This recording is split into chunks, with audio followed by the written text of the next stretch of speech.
Dossier Boukangalonzo, dossier Matata, on en parle encore. Monsieur Faustin Simanga, bienvenue. Merci beaucoup pour votre invitation, Monsieur David Kilo. Voilà, dossier Matata, on en parle. Hier, on a suivi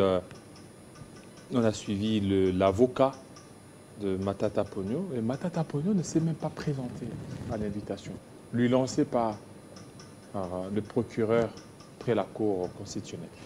Je commence par relayer le message du président national du LGD qui dénonce avec la dernière énergie l'assassinat de Chérubin Okende, qui a été retrouvé mort aujourd'hui, jeudi 13 juillet, à bord de sa voiture. Et c'est là après avoir été, invité par la Cour constitutionnelle. Et vous aviez peur, peut-être Matata aurait laissé sa peau là-bas. Vous savez, aujourd'hui, les peuples congolais qui se sont exprimés haut et fort ont dit « Heureusement qu'il est aigle. Il a vu qu'il y avait quelque chose derrière cette invitation-là. Heureusement qu'il n'est pas parti. » Ce n'est pas Matata Ponyo qui a refusé de partir, c'est le peuple congolais qui a vu les dangers qu'il y avait derrière la machination politique. Il a demandé à Matata Ponyo, les candidats du peuple, les candidats qui ont le peuple derrière lui, de ne pas aller se présenter devant la justice. Parce que ces mandats où les mandats ont été émis dans la plus grande escroquerie judiciaire possible. Et l'avocat d'Augustin Matata Ponyo était sur vos antennes hier. Ceux qui n'ont pas suivi peuvent aller retrouver en replay cette émission-là pour suivre. Et les détails que l'avocat, qui n'est pas que avocat, il est carrément bâtonnier, il est le monument du droit congolais. Il est en lui-même une institution du droit congolais. Et il a toutes les qualifications possibles pour que sa parole puisse avoir tous les crédits possibles dans les affaires judiciaires. Et il nous dit que les mandats qui ont été émis et que nous avons vu que sur les réseaux sociaux ne représentent en rien ce qu'on peut appeler une crédibilité ou les droits. Vous savez, il y a une semaine, le président de la République, qui est le mieux informé dans la matière de la justice et du droit, nous a dit, il a dit aux Congolais, et c'est le peuple congolais-là qui donne la légitimité à toutes les institutions. C'est le peuple qui donne la légitimité à toutes les institutions. Et les représentants du peuple congolais, pour ces mandats finissants, c'est le président Félix. Il nous a dit qu'il ne faisait pas confiance à la justice. Il nous a dit que la justice, c'était son échec. Et on a vu, après son interview théâtre avec sa porte-parole, qu'il nous a donné les éléments pour confirmer... De se soustraire à cette justice, quand bien même il ne faisait pas confiance à cette justice. Mais vous savez que la loi congolaise, les textes, parce qu'aujourd'hui on viole la Constitution à tout va, nous disent que s'il y a l'ordre manifestement mal donné ou qui est illégal, tout Congolais est tenu de ne pas y répondre. Et Matata Ponyo n'a pas... Matata Ponyo voulait venir à Kinshasa. C'est les peuples qui donnent la légitimité à toutes les institutions qui n'a pas voulu que Matata Ponyo se présente parce qu'ils ne comprenaient pas, les peuples ne comprenaient pas qu'est-ce qu'il y avait derrière ces mandats-là. Et aujourd'hui, pas plus tard qu'aujourd'hui, vous comprenez qu'il y a un personnage de la politique congolaise, ancien ministre de l'État, porte-parole du parti politique Ensemble, qui se trouve être partenaire au LGD, se retrouve assassiné après avoir été invité par la Cour constitutionnelle. Vous comprenez là qu'il y a danger. Aujourd'hui, la Cour constitutionnelle a perdu la confiance des Congolais. Est-ce que cette institution-là a aujourd'hui une image positive? Nous ne pensons pas. C'est comme ça que si la justice, qui est l'échec du quinquennat du président Félix, n'arrive pas à rassurer, nous ne voyons pas comment Matata Ponyo, qui a déjà été blanchi par la justice, par la même Cour constitutionnelle, dans son arrêt RP 001, il a dit que l'affaire Boukangalonzo était clos. Et comment un procureur qui est en connivence avec le président du Sénat, pour ne pas le citer, Bahati Lukwebo, peut encore une fois de plus émettre un mandat qui est illégal, qui ne répond pas aux exigences de droit, et vous dire que Matata Ponyo va aller répondre à ces mandats-là. Et le peuple congolais a demandé à Matata de ne pas y aller. Matata n'est pas parti parce que le peuple a demandé. Il est le candidat du peuple. Il obéit au peuple. Et c'est le peuple au niveau de Kindu. Oui, c'est le peuple congolais. Le peuple qui a été très proche de Matata Ponyo, c'est le peuple de Kindu. C'est ces peuples-là qui s'est exprimé devant. Et vous allez voir les vidéos qui circulent que Matata était prêt à aller à l'aéroport. Mais le peuple a arrêté. Il a dit, vous êtes notre candidat, vous êtes notre prochain président de la République. Nous ne pouvons pas te mettre en danger. Tu ne vas pas.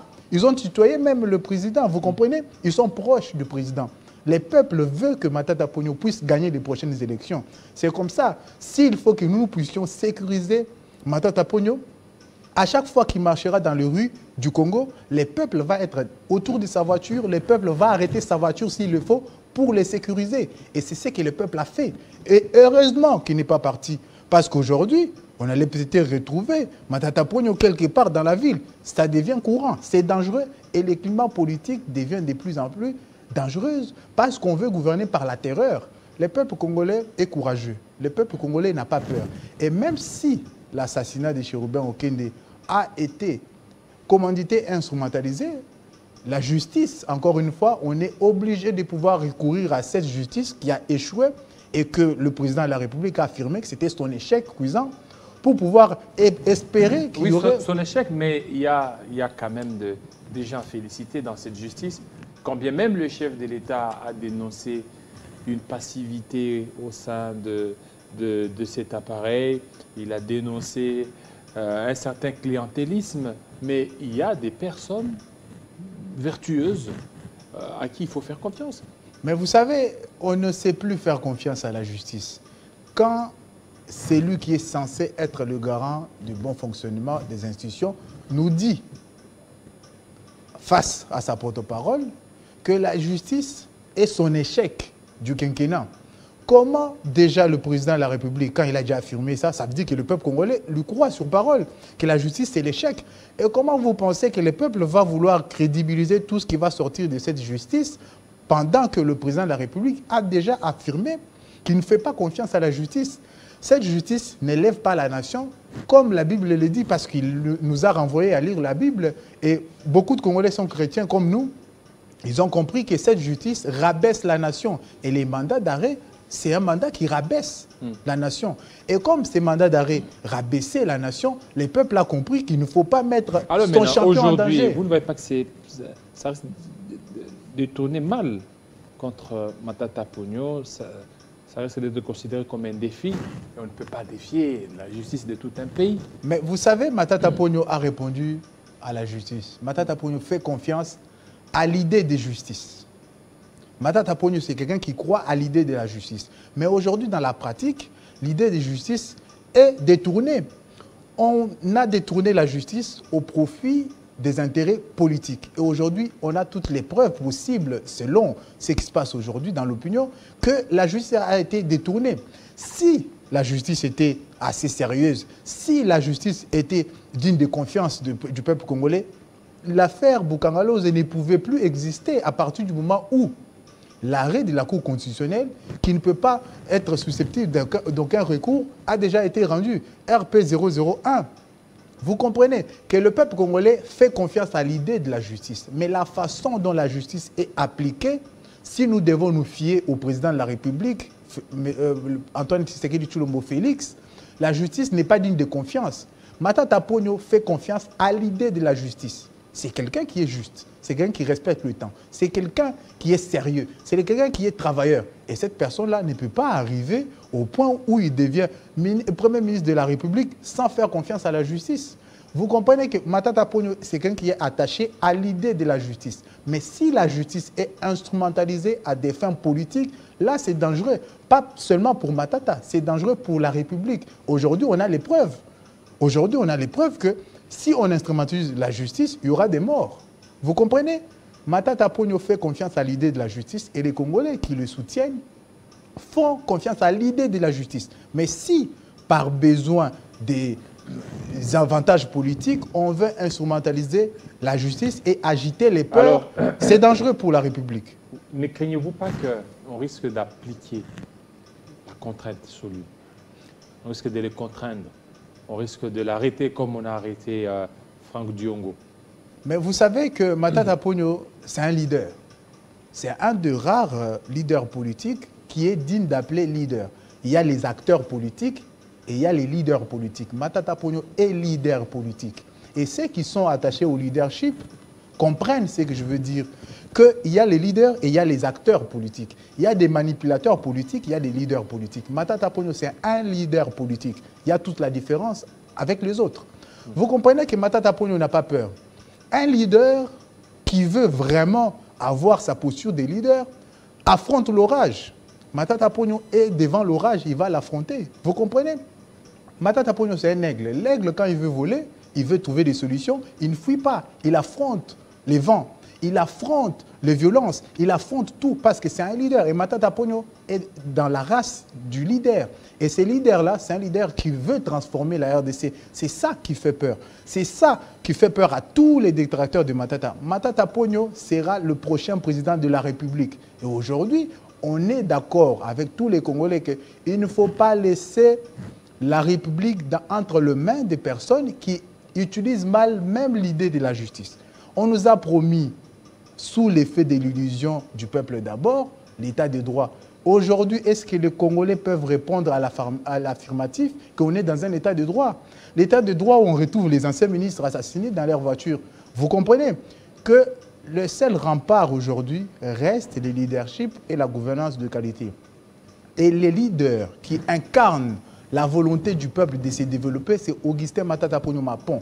De là où il nous suit, il est d'accord avec nous qu'il faut sauver ces pays. Et ces pays peuvent être sauvés que par le leadership et la gouvernance de qualité. Aujourd'hui, il y a ce procès, il y a les dépôts des candidatures. Comment vous combinez le deux à la fois? Vous savez que le parti politique LGD, c'est un parti qui va aller aux élections en tant que LGD. Nous sommes prêts pour les élections. Nous avons voulu que les peuples congolais puissent avoir la possibilité de s'exprimer dans l'urne. Parce qu'il faut imprimer la demande du leadership. Et pour qu'on imprime la demande du leadership, il faut qu'il y ait des urnes.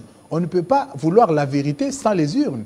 Vous comprenez? Il faut aller dans les urnes pour qu'on puisse trouver la vérité.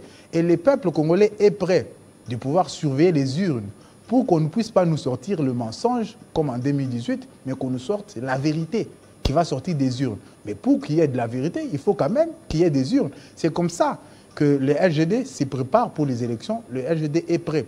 Nous allons aligner les candidatures à tous les niveaux. Et aujourd'hui, le bureau du LGD sont saturés par les candidatures. C'est comme ça que nous sélectionnons les meilleurs. Et qui est considéré comme meilleur au LGD? C'est la personne, une femme ou un homme qui a le leadership de qualité en lui et qui exprime et qui a une réelle volonté de pouvoir transformer le pays. C'est lui, là, qui sera candidat et qui sera sur les listes du LGD. Tout le monde que vous allez retrouver sur les listes du LGD sont tamisés.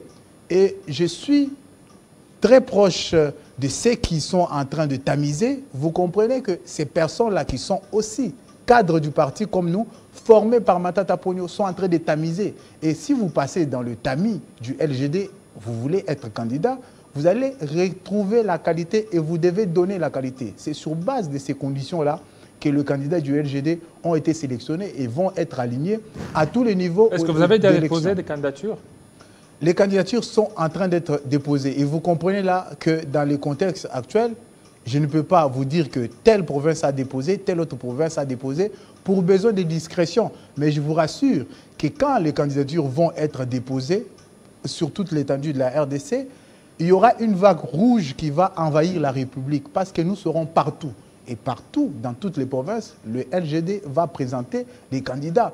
Et toutes nos fédérations sont en ébullition en ce moment. Et j'encourage là le président de toutes les fédérations du Congo, LGD, qu'ils puissent rester fermes dans leur engagement, qu'ils puissent travailler pour que notre parti politique, notre cher parti politique, le LGD, puisse envahir la RDC avec le leadership et la gouvernance de qualité. Et ils sont prêts. Je suis en train de parler avec certains pour les informer de ce qui se passe au niveau national. Vous comprenez là que nous sommes en train de préparer. Le secrétaire général qui est notre parti politique, le secrétaire général Franklin Chamala, est en train de mener les troupes vers les élections. Et puisque le président national a voulu que nous puissions présenter les candidats à tous les niveaux, au niveau national, avec la députation nationale. Au niveau provincial, avec les députés provinciaux, chacun, selon ce qu'il a comme qualité, va être présenté au peuple congolais parce que les candidats qui seront sur les listes ne seront pas les candidats par eux-mêmes, ils seront les candidats du parti et validés par le parti. Franklin Chamala est au four et moulin. Le président Matata Ponyo est prêt pour aller affronter les urnes. Il va gagner, le peuple congolais est derrière lui pour le soutenir, même si on veut nous distraire avec cette affaire judiciaire, triomphatrier, utiliser la justice à des fins politiques est dangereux pour la République. Nous allons le répéter partout, nous allons le dire sous tous les ordres, parce que nous devons sauver la République. Et le seul rempart pour sauver la République, c'est le leadership et la gouvernance de qualité qui passe par Matata Ponyo Augustin. Voilà, merci. Merci à vous, Faustin Simanga, jeune de LGD qui se démarque. Merci surtout de votre passage. Vous retenez quoi de Chériba Okende? Vous savez, la première et la dernière fois, parce que je l'ai rencontré il n'y a pas très longtemps, où j'ai vu Chériba Okende, c'était lors d'une audition de notre rapport de commission, quand on était en train de préparer la marche de l'opposition. Il nous a auditionnés pour valider les travaux qu'on devait faire pour les cadres de cette marche-là. Il était parmi les acteurs principaux de l'opposition. Il nous a auditionnés, il a validé notre projet avec les autres membres de la commission technique. Et c'est ça que je retiens de Chériba Okende. Il nous a conseillé, il a dit, vous êtes la génération qui va venir pour gérer ces pays. Restez ferme dans vos convictions, restez ferme dans vos convictions. Et pour ce qui me concerne, c'est le leadership et la gouvernance de qualité. Nous savons qu'il a donné sa vie pour la République. Et nous qui sommes l'avenir de ces pays, parce qu'on est encore assez jeunes, nous allons tenir les flambeaux du leadership et de la gouvernance de qualité.